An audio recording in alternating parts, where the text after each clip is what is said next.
Assalamualaikum warahmatullahi wabarakatuh. Alhamdulillahi rabbil alamin. Wassalatu wassalamu ala rasulillah wa ala alihi wa ashabihi wa man tabi'ahum bi ihsanin ila yaumiddin, amma ba'd. Kaifa halukunna ya akhwati fillah, a'azzani Allah wa iyyakunna jami'an.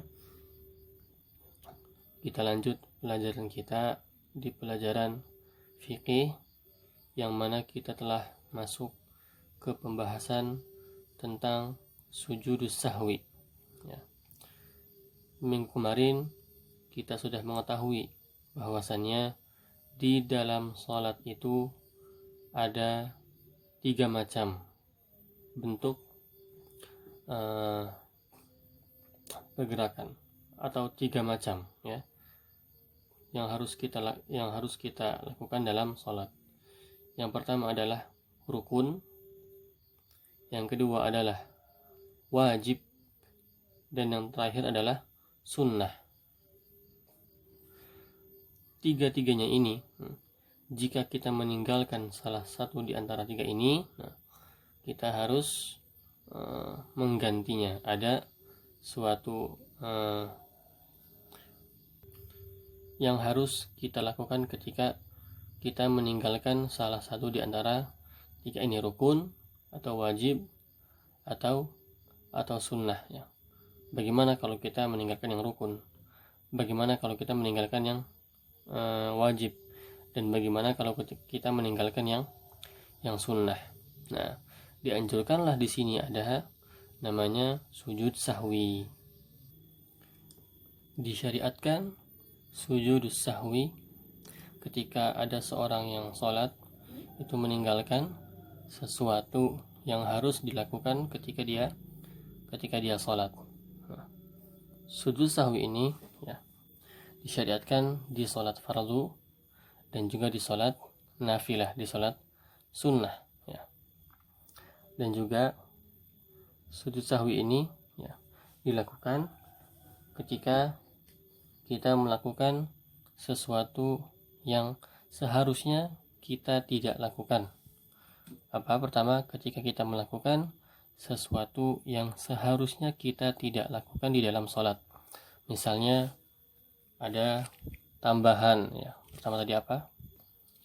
Irtikabu syai'in manhiyun anhu, melakukan sesuatu yang dilarang, maksudnya melakukan sesuatu yang tidak seharusnya kita lakukan.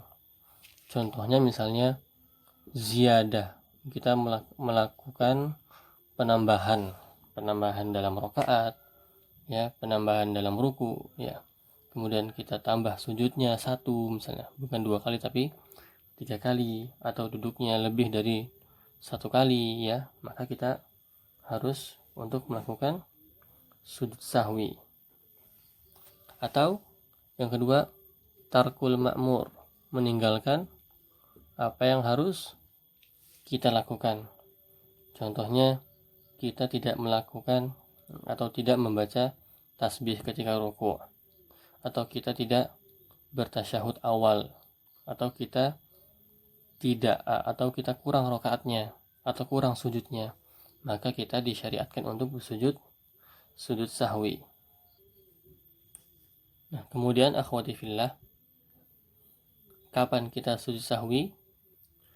Kita sujud sahwi itu ketika kita mengingat kesalahan kita itu sebelum salam, maka kita harus sujud sahwi sebelum salam.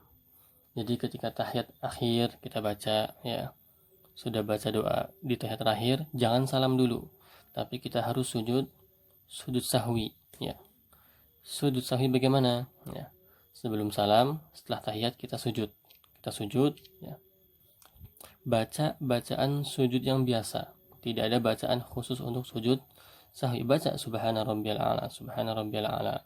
Kemudian kita naik untuk duduk, duduk biasa, baca rabbighfirli warhamni warzuqni, kemudian kita sujud lagi, dan baca bacaan sujud biasa. Nah, kemudian kita duduk lagi untuk salam, untuk mengakhiri sholatnya.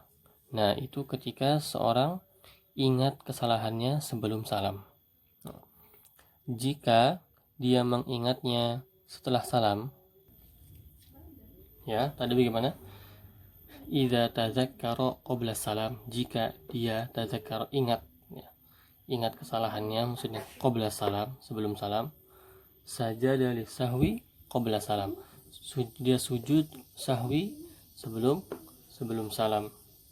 Tapi jika dia mengingat kesalahannya, idza tadzakkara, jika dia mengingat kesalahannya ba'da salam, setelah salam, sajada lisahwi ba'da salam, maka dia sujud sahwi setelah salamnya, ya. Contohnya misalnya ada seorang sudah salam, sudah selesai salam, ketika dia zikir dia ingat, ya, dia betul-betul yakin bahwasanya dia meninggalkan perkara ini, maka dia harus sujud sahwi, ya. Sebagaimana yang Rasulullah SAW pernah lakukan ketika kejadian, ya, bahwasanya Rasulullah SAW ketika sholat zuhur beliau kelupaan dua rakaat, ya. Ketika di rakaat yang kedua di tasyahud awal beliau salam ketika itu. Nah, setelah salam dia menyelesaikan sholat zuhur dengan 2 rakaat. Para sahabat ada pada kebingungan. Ini Rasulullah lupa apa turun wahyu yang baru bahwasanya sholat zuhur ini menjadi 2 rakaat.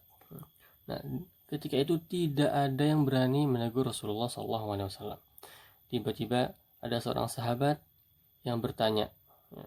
Sahabat ini dinamakan Dzul Yadaini,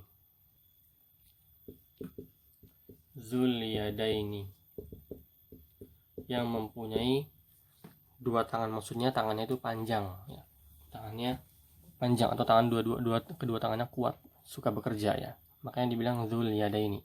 Nah, seorang sahabat ini, Dzul Yadaini ini berkata kepada Rasulullah, "Ya Rasulullah, engkau lupa atau sholat zuhur sudah diringkas?" Kata Rasulullah, "Aku tidak lupa apa-apa." Nah, kata Rasulullah. Kata Dzul Yadain, "Bala ya Rasulullah, qad nasita." Wahai Rasulullah, betul engkau telah lupa. Kita telah melaksanakan 2 rakaat sholat zuhur. Maka ketika itu juga Rasulullah SAW menyempurnakan sholatnya 2 rakaat lagi, ya. Rakaat ketiga dan keempat, kemudian Rasulullah sujud sahwi. Nah, seperti itu kejadiannya, ya. Jadi ketika seorang lupa, ya, setelah ingat kesalahannya setelah salam, maka dia sujud sahwi setelah salam tersebut. Nah, itu dalam mazhab Imam Syafi'i, walaupun banyak sekali dan perbedaan pendapatnya sangat besar sekali, sangat luas, ya. Kapan waktu sujud sahwi ini dilakukan? Ada yang bilang sebelum salam, ada yang bilang setelah salam. Karena banyak sekali hadis, atau karena ada 2 hadis yang berbeda. Ada hadis yang menyebutkan Rasulullah sujud sahwi sebelum salam, ya. Dan ada juga hadis yang menyebutkan Rasulullah sujud sahwi setelah salam. Nah, dalam mazhab Imam Syafi'i, ya, sujud sahwi itu sebelum salam jika dia mengingatnya sebelum salam. Tapi ketika dia telah mengingatnya setelah salam, maka dia harus sujud sahwi. Nah, ini adalah untuk sholatnya orang yang munfarid, orang yang sholat sendiri, dan juga untuk orang yang sedang menjadi imam. Orang yang sendiri dan orang yang sedang menjadi imam, maka dia ketika lupa, dia harus melaksanakan sujud sahwi. Nah, bagaimana dengan orang yang menjadi makmum? Nah, kita bahas nanti di video yang selanjutnya.